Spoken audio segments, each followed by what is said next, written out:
오늘 우리들에게 주시는 말씀 고린도후서 13장 11절에서부터 13절까지의 말씀입니다. 끝으로 말합니다.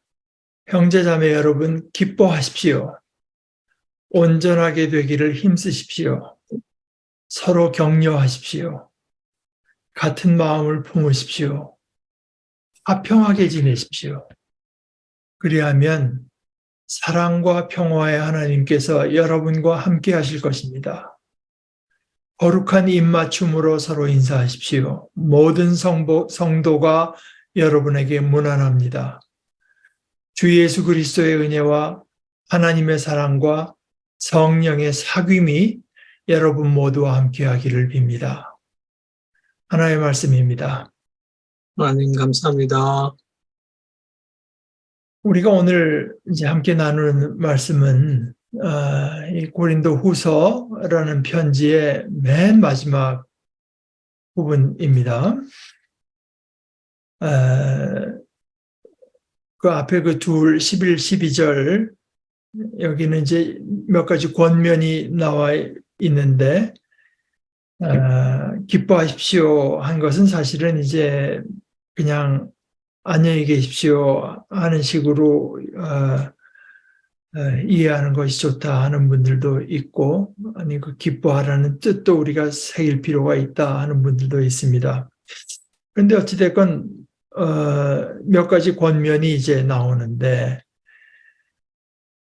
11, 12절 이 두 절은 비록 짧긴 하지만 그 앞에 고린도 후서에서 길게 말한 그 전체 내용하고 다 연관되어 있는 이제 그 끝맺음 인사이면서 그 앞에 그 내용과 아주 밀접하게 연관되어 있습니다. 근데 오늘 우리가 주로 이제 나누려고 하는 것은 13절인데 13절 이것은 누군가의 말대로 아마 그리스도인들에게 가장 익숙한 성경의 여러 말씀들 중에서도 가장 익숙한 구절일 것이고 아마 또 가장 자주 인용되는 말씀일 것입니다. 예배 대개 끝에 반드시 끝에 하는 건 아닙니다만 끝에 이제 소위 축복의 말씀 또 축도할 때 가장 많이 이제 인용하면서 사용하는 말씀이죠. 이게 교회의 이제 교회 캘린더로 보면은 오늘은 소위 지난주는 그 성령 강림 주일이었고 오늘은 삼위일체 주일로 이제 기억하는 교회들이 아주 대단히 많습니다.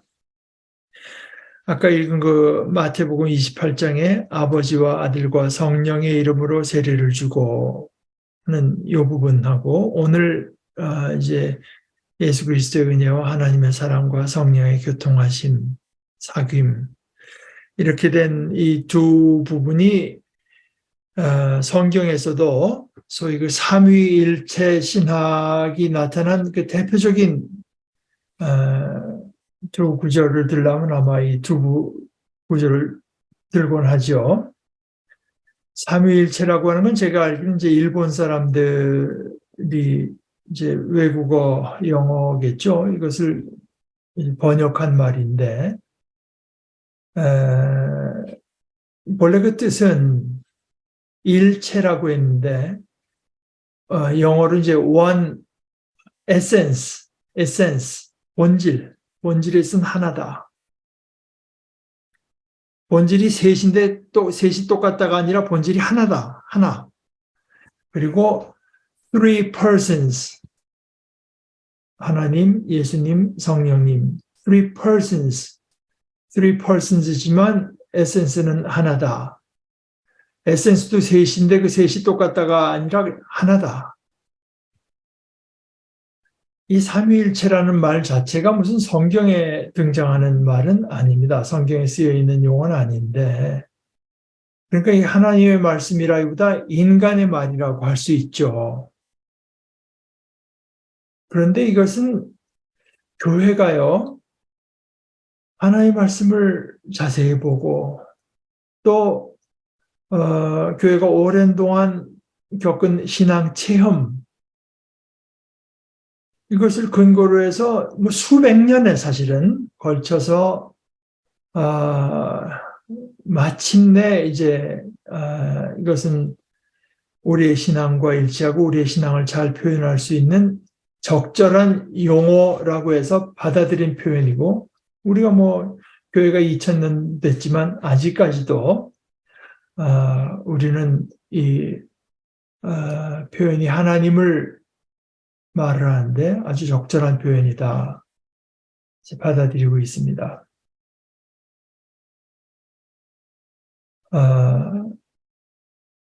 13절에 13절을 제가 그 개정개혁의 말씀으로 한번 다시 읽어보면 이렇습니다. 예수 그리스도의 은혜와 하나님의 사랑과 성령의 교통하심이 너희 무리와 함께 있을지어다.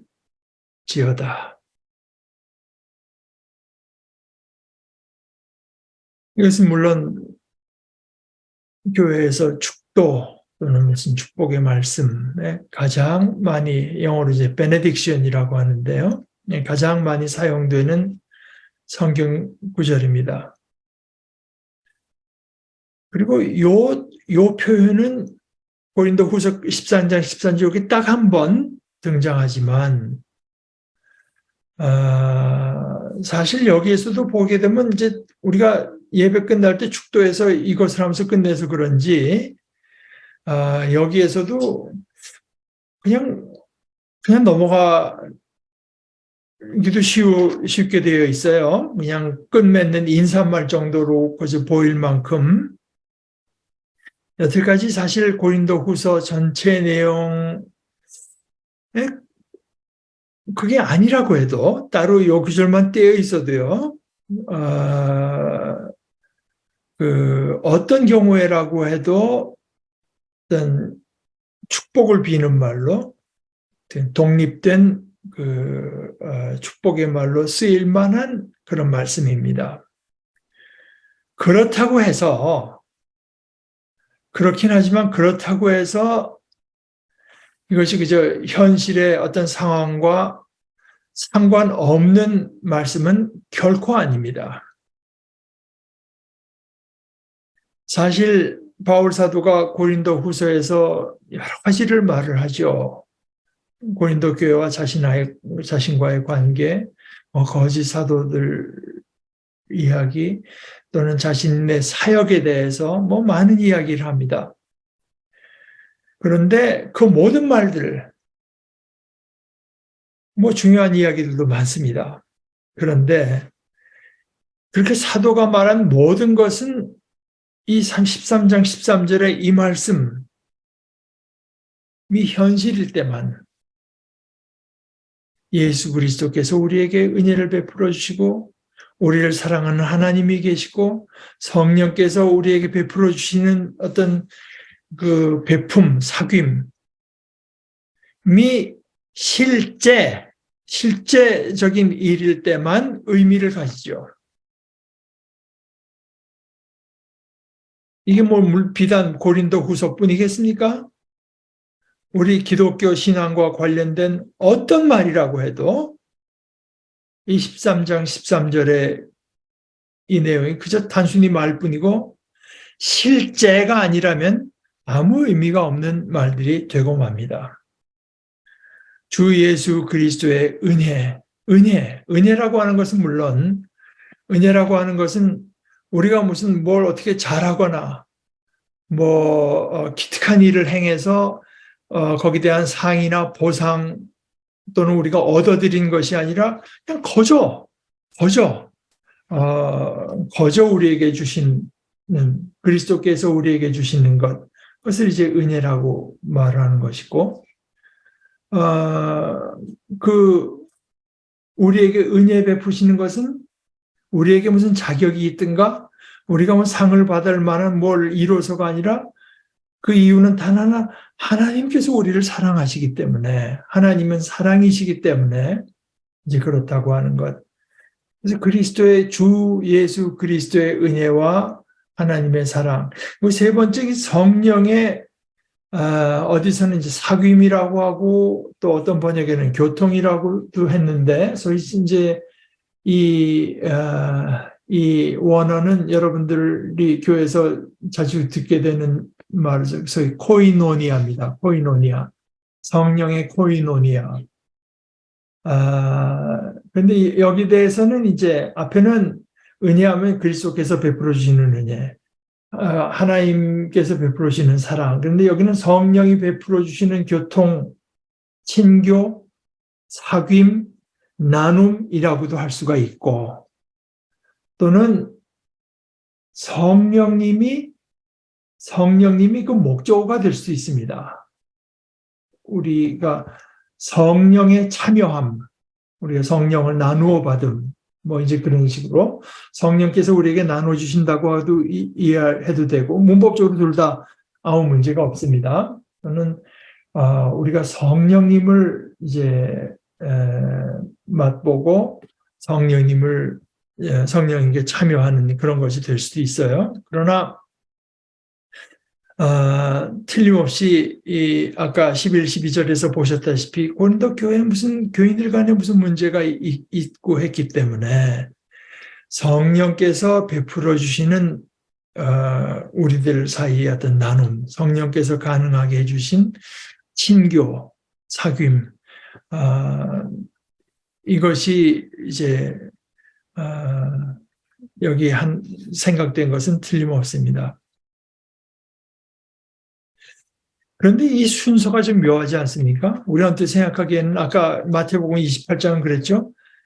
아버지와 아들과 성령의 이름으로 세례를 주라고 해서 아버지가 되게 언제나 먼저 나오기 마련이지만, 그래서 언뜻 생각하면은 하나님의 사랑이 이것이 셋 중에서 우선 가장 먼저 언급되어야 될 것으로 생각하는데, 그런데 우리 인간의 편에서 보면 그렇습니다.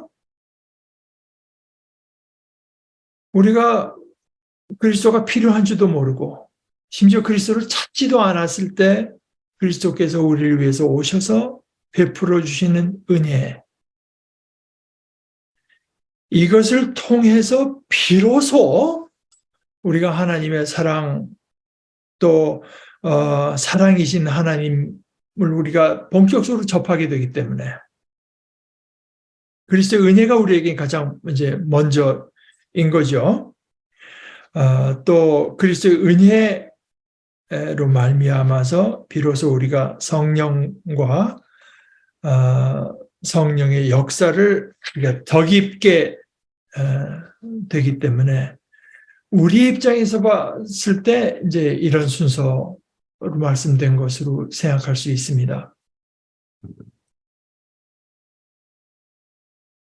제가 언젠가 이제 소개해 드린 바가 있지만 지금으로부터 한 15년 전, 14년 전, 2008년에서 2009년 초에 영국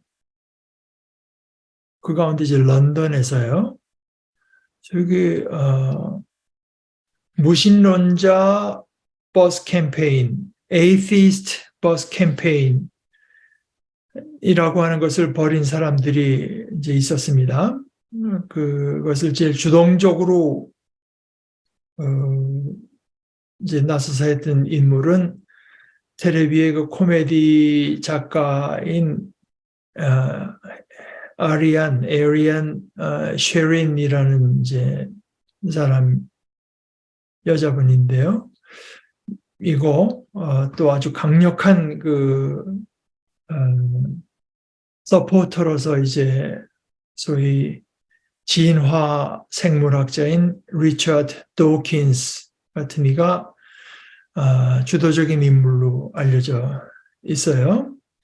이것은 이제 그 전에 아마 런던 시내 복음주의 기독교가 어떤 그 광고를 이제 아마 실었던 모양인데, 거기에 대해서 나름대로 응답으로 이 사람들이 처음에 목표한 거는 영국 돈으로 5,500파운드, 5,500파운드를 모금해가지고 영국 시내 30대 버스에다가 이제 자신의 그 슬로건을 써붙여가지고 4주 동안 런던 시내에서 이제 운행하는 것을 목표로 삼았는데 5,500파운드를 목적했는데 결과는 어떻게 됐나? 14만 파운드가 넘게 모금이 돼서 런던 시내에 이제 30대 버스를 운영하려다가 런던 시내에 200대 그리고 영국 전역에는 600대 버스가 이제 운행되었다는군요. 그들이 그 버스에다가 이제 붙인 그 문구는 이랬습니다. There is probably no God. 아마 신은 없을 것이다. Now stop worrying and enjoy your life. 그러니까 이제 걱정 그만하고 여러분의 인생을 즐기십시오.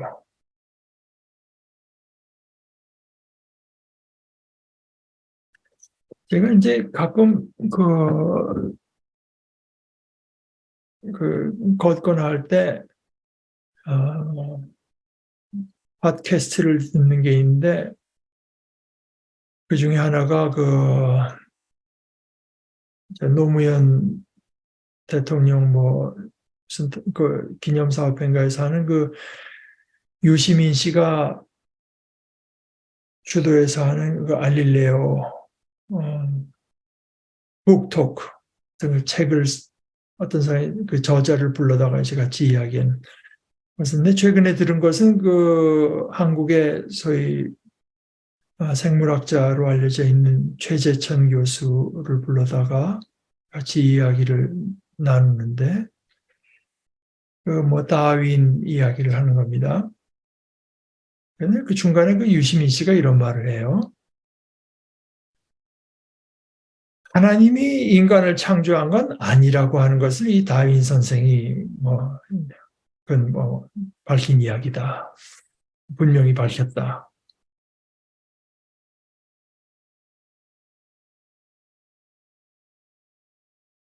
사실 이런 것뿐만 아니라 이런 예들뿐만 아니라 하나님을 부인하는 언설 이것은 우리가 교회 울타리를 나누는 순간 도처에서 들려옵니다.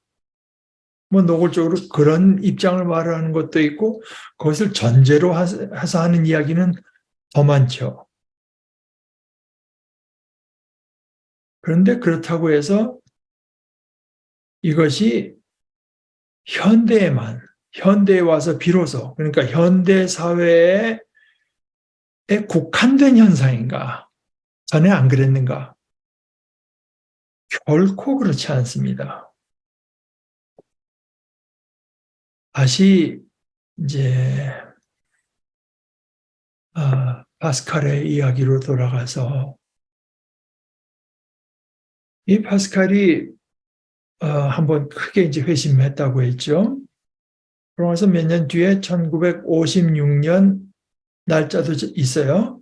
1656년 3월 24일 자기 누이의 딸, 그러니까 10살짜리 조카가 10살짜리 조카는 걔가 이제 세례받을 때 파스칼이 가톨릭의 대녀라나요? 그러니까 갓도터 이런 식으로 이제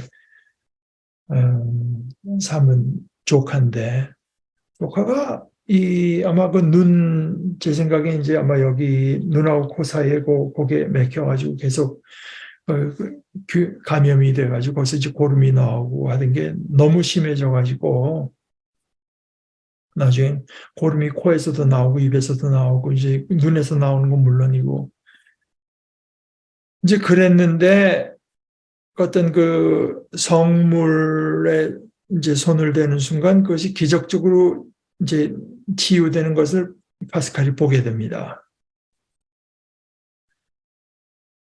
그러고 나서 이제 그때의 상황을 그 누나인 질베르트가 이제 이렇게 기록했어요.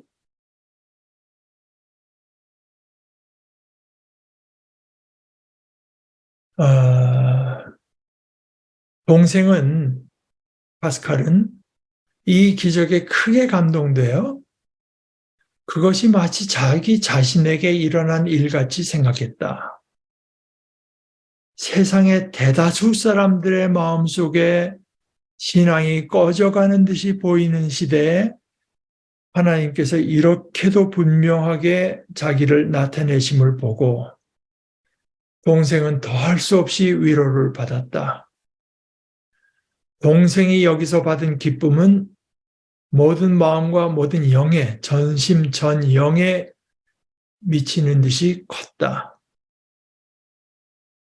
이것은 동생에게 기적과 같은 신앙에 대한 새로운 그 빛을 주었고 신앙에 대한 사랑과 경외의 마음에 박차를 가했다. 그리고 이것이 계기가 되어서 하나님이 없다고 하는 사람들, 하나님을 부인하는 무신론자들의 주된 이론들 가운데 가장 강력한 부분을 내가 반박해야 되겠다는 큰 뜻을 품게 되었다. 그래서 그 다음에 이제 열심히 공부하고 뭐 자신의 어떤 지성을 다해서 글을 쓰기 시작한 것이 소위 방세. 그들을 이제 돌려놓기 위해서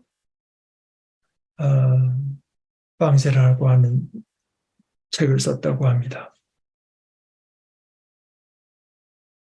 아까 읽은 그 표현이요. 세상의 대다수 사람의 마음속에 신앙이 꺼져가는 듯이 보이는 시대. 17세기 얘기입니다. 하나님이 없다고 하는 언설이 요즘 나와서 이렇게 소위 흥왕해진 것이 아닙니다. 물론 요즘도 여전하긴 하죠.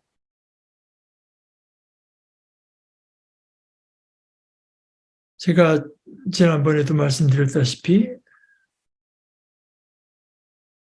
제 젊었을 때 저에게 파스칼을 소개해 주신 홍창희 선생님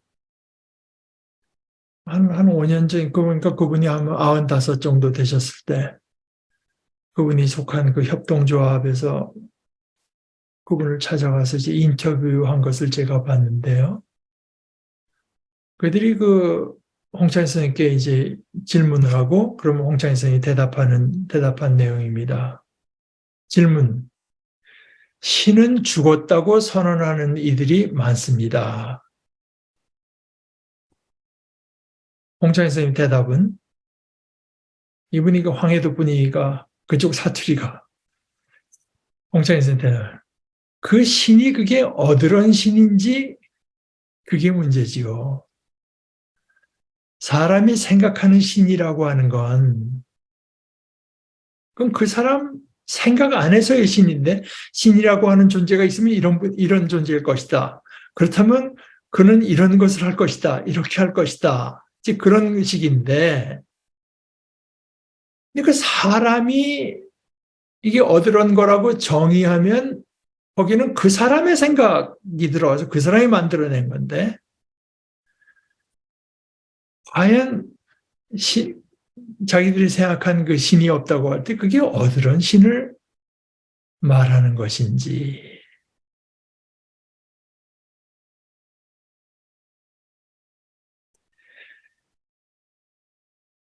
파스칼이 그런 뜻을 품고 쓴 방세의 내용을 이것과 관련해서 제가 이제 몇 줄을 읽겠습니다.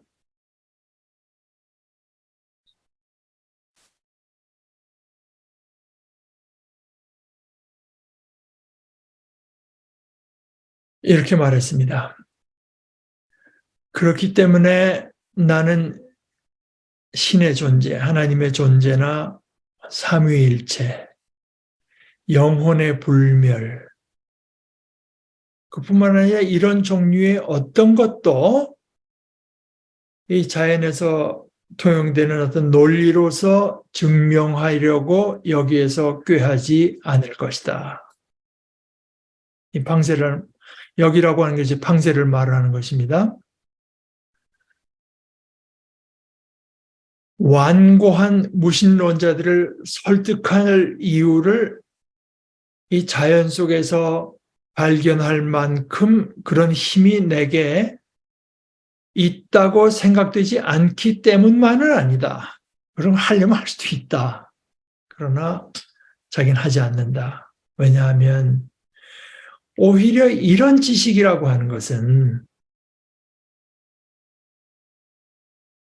예수 그리스도 없이는 무익하고 헛되기 때문이다.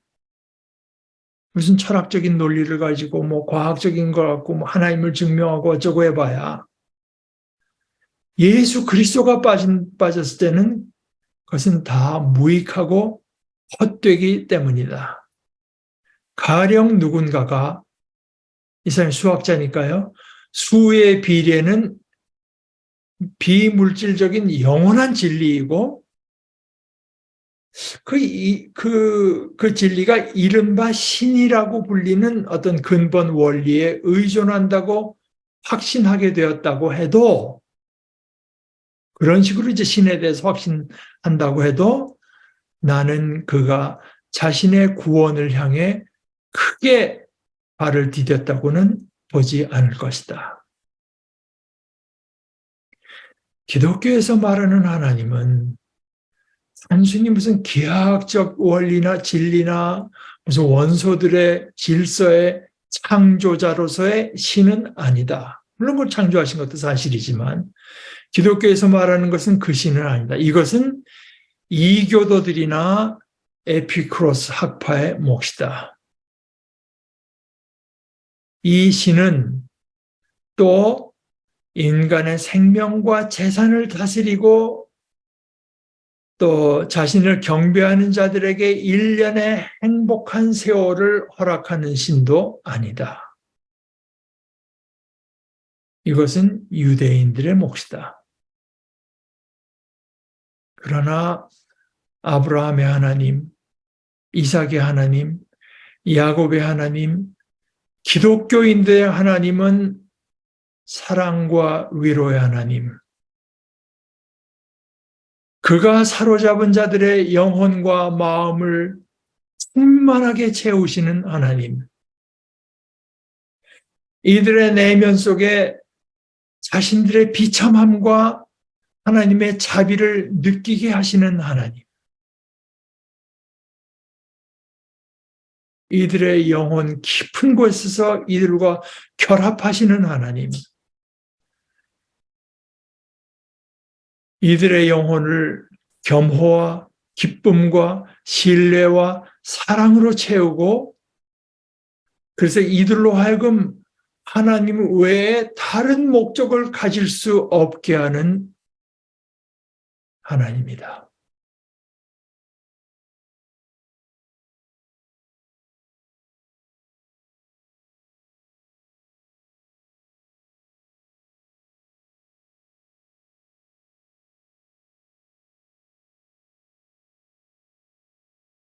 아까 홍찬 선생님이 대답하신 것에 이어서 홍찬 선생이 글을 쓴 것을 이제 이분들이 그 밑에다 인용했는데 이렇게 말씀했습니다. 우리의 몸에 걸치고 다니는 옷이나 장신구는 그거는 내 몸에 살아있는 부분이 아니라 평소에는 그냥 벗어놨다가 필요해서 밖에 나갈 때만 잠시 걸치고 나가는 장신구에 지나지 않는다. 많은 그리스도인에게 있어서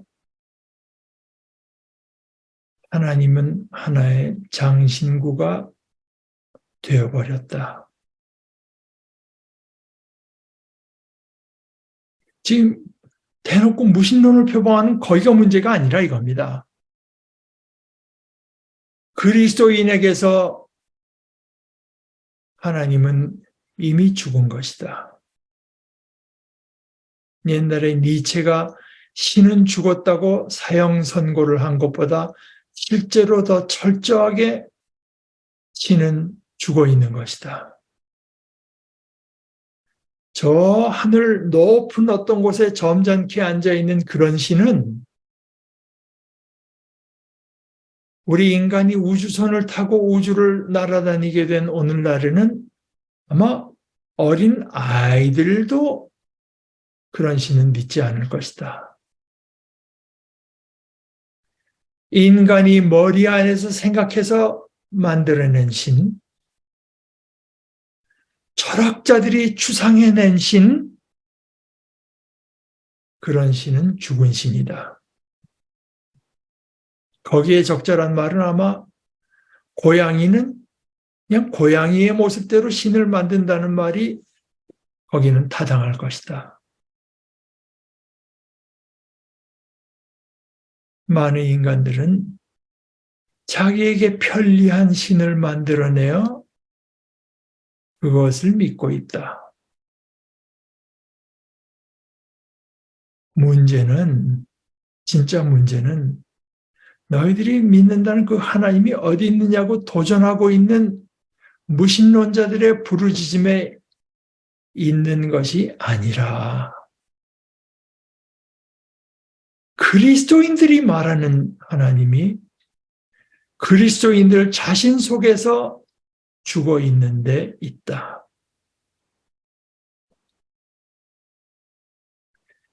한 가지 분명한 것은 기독교의 하나님은 저 높은 보좌에 무슨 앉아 계시는 분은 아니다. 오히려 그것과는 반대로 그분은 내 옆에 지극히 보잘것없는 자 안에 숨어 계시는 하나님이다. 기독교의 하나님은 그의 권능을 통해서가 아니라 그의 약함과 고통을 통해서 자신을 드러내신다. 이제 그 인터뷰어러 같은 사람이 또 하나 질문을 합니다. 요즘 젊은 세대 중에 흔히 하는 말이 희망이 없다고 말하는 사람들이 많습니다. 공창희 선생님 대답이 이렇습니다. 그 희망이 없다고 생각하면 그건 어디까지나 자기의 생각이에요. 역시 그런 사람들은 기독교의 본질에 좀 접촉했으면 좋겠어요. 그들이 희망이라고 하는데 뭘 가지고 희망이라고 하는지, 뭐가 없다는 건지, 그 희망이 없다는 것, 그건 자기가 생각하는 뭐 희망이란 어떤 것이 있어야 그것이 있다 없다 할 텐데. 그러니까 희망이라고 하는 것 자체에 대한 자신의 생각이 있어야 할 텐데. 그런데 과연 어디에서 희망을 찾을 건가? 역시 예수의 진수에 접촉을 해야 할 것 같아요.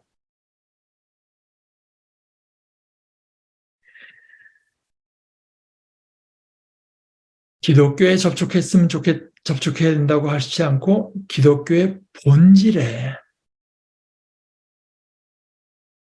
또 예수의 접촉을 하는 것으로 충분하다고 하지 않고 예수의 진수에 접촉을 해야 될 것 같아요. 제가 아까 교회 울타리를 나서는 순간 도처에 무신론적인 언서를 들을 수 있다고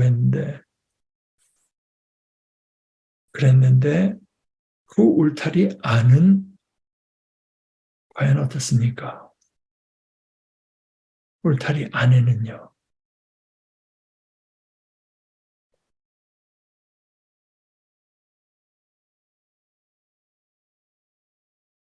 그 인터뷰하던 사람이 이런저런 얘기하다가 이번에는 홍창희 선생님뿐 아니라 누구라도 즉시 대답하기 쉽지 않은 질문을 던졌다.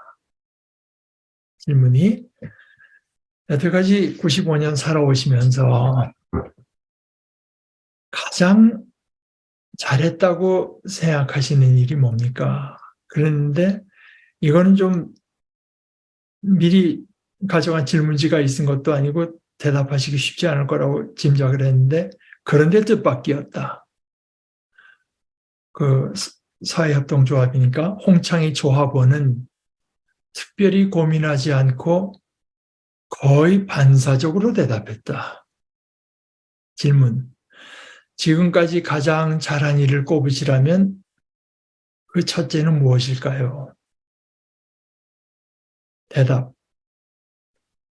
이게 젊을 때 얘기인데요. 기독 학생들과 모임을 갖고 서로 사귀고 같이 지내고 했던 일이라고 하겠네요.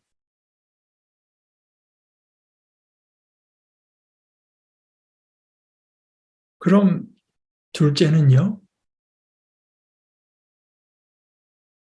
교회에서 사람들과 함께하는 것이 좋고 교회인들을 통해서 같이 즐겁게 사귀면서 지내는 것.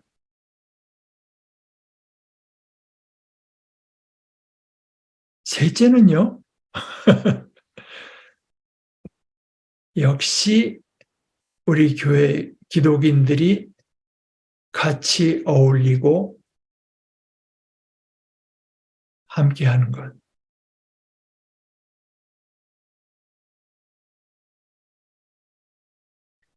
예수 그리스도께서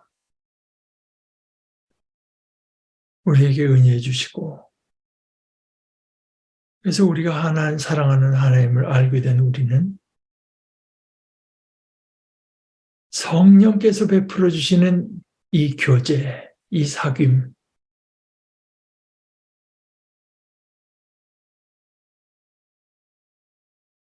이것을 우리의 아주 소중한 부분으로 여기고 감사하고 기뻐합니다.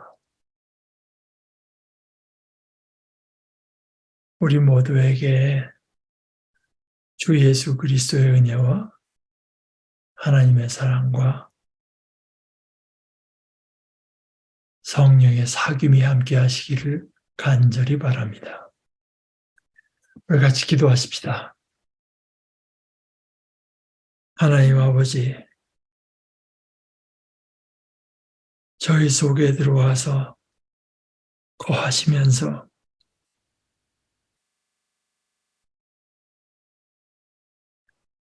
저희를 하나님께서 예배하신 큰 소망과 거룩하신 뜻 안에서 날마다 인도하여 주시는 우리 아버지,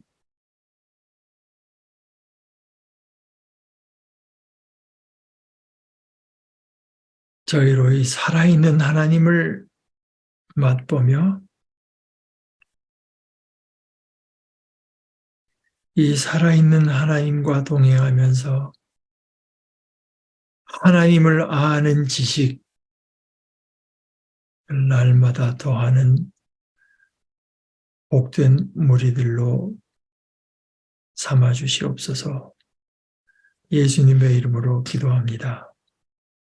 아멘.